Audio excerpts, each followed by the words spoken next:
All right, people. Coffee's in the back, find a seat. I'm Dr. Damian Wolf. For the newcomers, welcome to Site 19. Now, let's get right to it. This briefing, it's mandatory. It's non-negotiable, and frankly, it's designed to keep you breathing. We're doing a deep dive on SCP-049, our resident plague doctor. I've had, let's call it, quality time with him. And trust me, you need to know exactly what you're dealing with before you so much as glance down his containment corridor. You're going to hear him say this a lot. And he says it with this unshakable conviction. But I want to start this whole thing with a name, Dr. Ray Ham. He was a good man, a brilliant researcher, and he made the mistake of thinking he could reason with 49. Ray isn't with us anymore. So as we go through all this, remember that name. This is not a drill. So when you first encounter SCP-049, who do you meet? Well, you meet someone who's polite, articulate. He acts like a total professional. In his mind, he's just a colleague, another scientist on a noble quest to wipe out what he calls the pestilence. He'll be perfectly cooperative, right up until he's not. Okay, let's break this down, because getting this disconnect is absolutely critical. In his head, he's a dedicated doctor, a peer, developing some kind of great mercy for mankind. In our world, the real world, he's a Euclid-class entity whose touch means instant death, and whose cure is just another word for monster. This isn't just two different points of view. It is a total dangerous break from reality that you have to respect. So picture this. We find him in a small town in southern France. The local police are in a full-on firefight with these zombified things, his previous patients. And what's 049 doing? He's standing there, calmly taking notes. And here's the kicker. When the fight's over, he just comes with us. No struggle. He actually seemed pleased, like we just offered him a brand new, state-of-the-art laboratory. This is what it's all about for him. It's what he told Ray Ham. He genuinely believes he's on a mission from God, crafting the ultimate cure for this grand, world-ending disease. A disease, by the way, that he can't describe, can't define, and can't diagnose in any way that makes sense. But does that matter to him? Not one bit. His faith in his purpose is absolute. So, let's talk about this great mercy he's so proud of. It's time to get clinical, to really look under the hood at what his so-called cure actually is. Because it's a very specific process, and every single step is an absolute catastrophic failure. So here's his playbook. It's a 5-step program to disaster. First, he somehow senses the pestilence in someone. Don't ask how, we have no idea. Second, one touch and the subject is dead. Third, he pulls out those, frankly, medieval-looking tools from that doctor's bag he never lets go of. He then injects a cocktail of fluids he calls the essences of the humors. And then somehow, the body gets back up. And this is what getting back up looks like. That's a direct quote from the observation log of the first D-class we let him work on. The cured patient was a mindless, flailing creature moaning from a brand new hole in its chest. It immediately turned and attacked the guards. And 049? He just stood there, calmly jotting down notes about how effective his treatment was. You know, his ability to see success and failure is almost impressive. We gave him a goat. It reanimated into another one of his monsters. His assessment? Patient responded well. We gave him an orangutan. He was thrilled, by the way, thought the anatomy was perfect for research. He failed to reanimate it 5 times. His conclusion? A minor stumbling block. And the cow? Oh, the cow.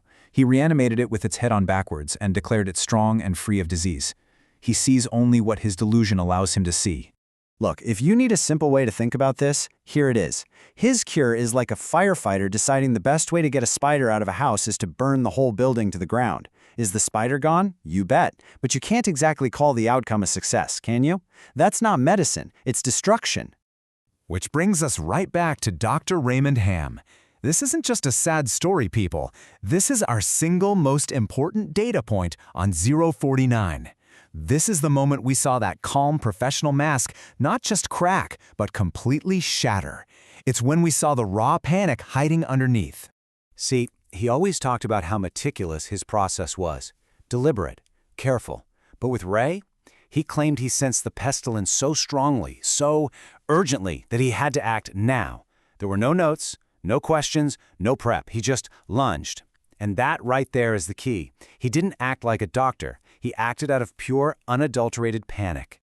After it happened, Dr. Sherman went in there. He was furious, and he had every right to be. He didn't play games, he didn't humor the delusion, he just walked right up to 049 and told him exactly what he'd done to their friend and colleague. Just the cold, brutal truth. And that was the reaction. Not some calm, scholarly defense of his methods. It was a raw, furious, emotional outburst. In that moment, he wasn't a man of science. He was a cornered animal, desperately trying to defend its actions. It was the first time we'd ever seen him completely lose that famous composure. So Sherman's direct approach got us that raw emotion, but not much else. And Itkin's by-the-book follow-up was a total dead end. So I figured it was time for a different tactic. See, if you can't win the argument, you have to go after the person making it.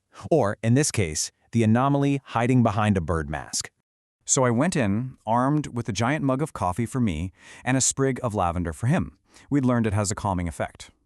My goal wasn't to argue about the pestilence. That's a brick wall. No, my goal was to hit him where he was truly vulnerable, his professional pride. And that was the angle of attack. I used his own statements against him. He'd gone on record saying his cure works best on fresh subjects. But with Ham, he'd acted instantly, in a panic. I didn't accuse him of being a monster. I accused him of being a bad doctor. I accused him of being sloppy. I accused him of messing up. And what happened? A breakthrough. A huge one. He didn't get angry. He actually sat down. And for the first time ever, he sounded reflective, not defensive. He admitted that maybe, just maybe, his senses weren't as perfect as he thought. He admitted he might have been wrong. That was it. That was the crack in the mask we'd been looking for. And that's what's really going on in his head. He even has a name for it. He once called it the bite of pride. It isn't about evil. It's about a deep, crippling fear of failure. He is utterly terrified that his entire life's work, the one thing that gives him purpose, is all just a sham. The Ham incident was a botched job, and on some level, he knows it. Okay, so what's the takeaway from all this Psych 101? It means you now understand the entity's primary motivator, and that knowledge directly informs these protocols. Let me be clear. These are not suggestions. They are the rules that will prevent you from becoming his next failed experiment. Let's start with movement. Simple. He goes nowhere unless he is fully sedated. No exceptions. When he is moved, it's in a Class 3 harness, locking collar, full restraints, and an escort of at least 2 armed guards. I don't care how polite he seems that day, we treat him like the killer he is. As for interaction, Rule 1, his touch kills. So obviously no direct skin contact, ever. If he has an outburst, security is authorized to use elevated force. Keep lavender handy, weirdly it works, and this should be obvious, but we are never giving him another human subject again. In fact, as of my last report, all direct staff interaction is suspended, indefinitely. So here it is, the most important thing you'll learn today. You cannot reason with a delusion, it's a waste of breath. And you absolutely cannot appeal to his professionalism, because all you're doing is poking at the raw nerve of his deepest insecurity. That's how people get hurt. Your only defense, your only tool, your only job is to follow protocol, to the absolute letter. That's all I've got. I'll leave you with one last question to chew on. We know his fear now. We know he's terrified of being a failure. But what about the thing he's supposedly fighting, this pestilence? Is it a real anomalous threat that we just can't perceive? Or is it just a phantom, a projection of his own flaws, a metaphor for the imperfect world he's so desperately and violently trying to cure? Think about it. Dismissed.